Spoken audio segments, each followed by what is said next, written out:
இந்த பாஜக வந்து புள்ள பிடிக்கிறவனுங்க கிராமத்தில் சொல்லுவாங்க.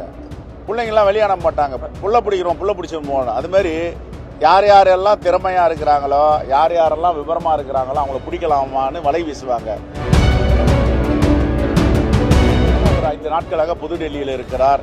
உடனே பாஜகவுடைய தலைவர்கள் அணுகி சேர்த்துக் கொள்ளலாமா என்று துடிக்கிறார்கள். அது நடக்காது. அந்த அம்மா 3 முறை சட்டமன்ற உறுப்பினராக இருந்திருக்கிறார், வழக்கறிஞர். இந்த பாஜக புள்ள பிடிக்கிறவனுங்க கிராமத்தில் சொல்லுவாங்க. பிள்ளைங்கெல்லாம் வெளியான மாட்டாங்க, புள்ள பிடிக்கிறோம் புள்ள பிடிச்சிட்டு போகணும். அது மாதிரி யார் யாரெல்லாம் திறமையா இருக்கிறாங்களோ, யார் யாரெல்லாம் விவரமா இருக்கிறாங்களோ அவங்கள பிடிக்கலாமான்னு வலை வீசுவாங்க. அவர்கள் வீசும் வலைக்கு எங்களுடைய சட்டமன்ற உறுப்பினர் விஜயதரணி சிக்க மாட்டார். விவரமானவர், புத்திசாலி. அவருடைய உச்சநீதிமன்றத்தில் வழக்கு இருக்கிறது. அந்த வழக்கை நடத்துவதற்காக அவர் 5 நாட்களாக புதுடெல்லியில் இருக்கிறார். உடனே பாஜகவுடைய தலைவர்கள் அணுகி சேர்த்துக் கொள்ளலாமா என்று துடிக்கிறார்கள். அது நடக்காது. ஏங்க, ஒரு அதிருப்தியும் கிடையாதுங்க. 3 முறை சட்டமன்ற உறுப்பினரா இருந்திருக்காங்க. எங்களோட மகிழ்ச்சியோடு இருந்தவர் தான் நேற்றைய வரைக்கும். என்ன அதிருப்தி இருக்கு? எல்லாரும் கொடுத்திருக்காங்க, கொறடாவா இருக்கிறாங்க. காங்கிரஸ் எல்லாத்தையும் செஞ்சிருக்கு, இன்னும் அவங்களுக்கு நிறைய செய்யறதுக்கும் இருக்கு. நன்றி.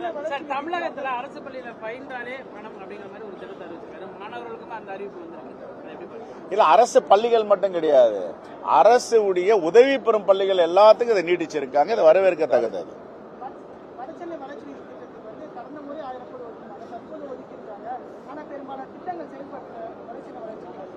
இப்ப என் தமிழ்நாடு அரசு மனசாட்சி உள்ளவர்கள் தெரியும். பொறுப்பேற்று 2021 2 கொரோனா பெருந்தொற்று, அதற்கப்புறம் வெள்ளம், இயற்கை பேரிடர், சீற்றம், இது எல்லாத்தையும் சமாளிச்சு இன்னும் சொல்ல போனா 2.25 ஆண்டுகள் முடிஞ்சிருக்கு தமிழ்நாடு அரசுக்குன்னு எல்லாம் சொல்லலாம்.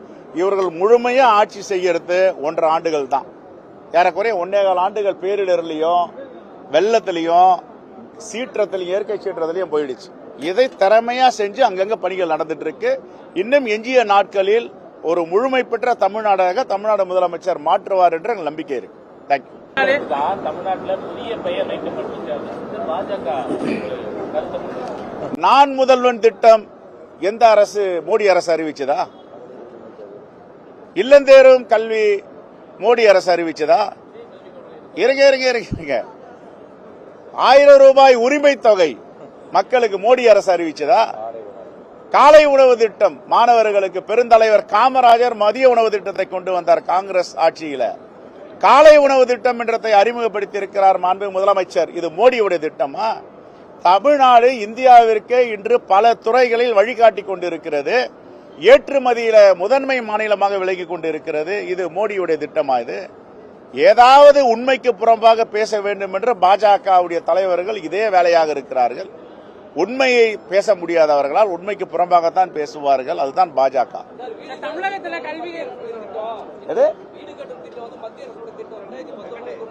வீடு கட்டும் திட்டம் இருங்க, நான் சொல்றேன். அதுக்கு பேரு prime minister Awas Yojana, PMAY. இது மாதிரி ஒரு குளறுபடி திட்டம் ஒன்றிய அரசுல எந்த திட்டமும் கிடையாது. இந்த PMAYல 2011ஆம் ஆண்டு ஒரு கணக்கெடுப்பு செஞ்சாங்க. இந்த கணக்கெடுப்பு செஞ்சு இறந்தவர்கள் பெயரை நீக்க முடியவில்லை, புதிய பயனாளிகளை சேர்க்க முடியவில்லை. பெரிய குளறுபடி நடந்துட்டு இருக்கு இந்த திட்டத்தில். Total failure union government.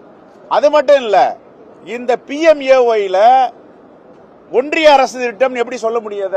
கொண்டு வந்தது நீங்க. ஆனா நிதி தமிழ்நாடு அரசு 65 விழுக்காடு கொடுக்குது. ஆனா அங்க பாத்தீங்கன்னா இது PMAY திட்டம் எல்லா வீடுகளையும் எழுதியிருக்கோம். நாங்க பொது கணக்கு குழு போகும்போது அதை கண்டிச்சு சொல்லியிருக்கோம். இது மாண்புமிகு தமிழக அரசின் முதலமைச்சருடைய நிதியளிப்பு 65 விழுக்காடு இருக்கிறது. மேஜர் இன்வெஸ்ட்மெண்ட் கான்ட்ரிபியூஷன் தமிழ்நாடு அரசு. ஆனா அதுக்கு பேரு PMAY.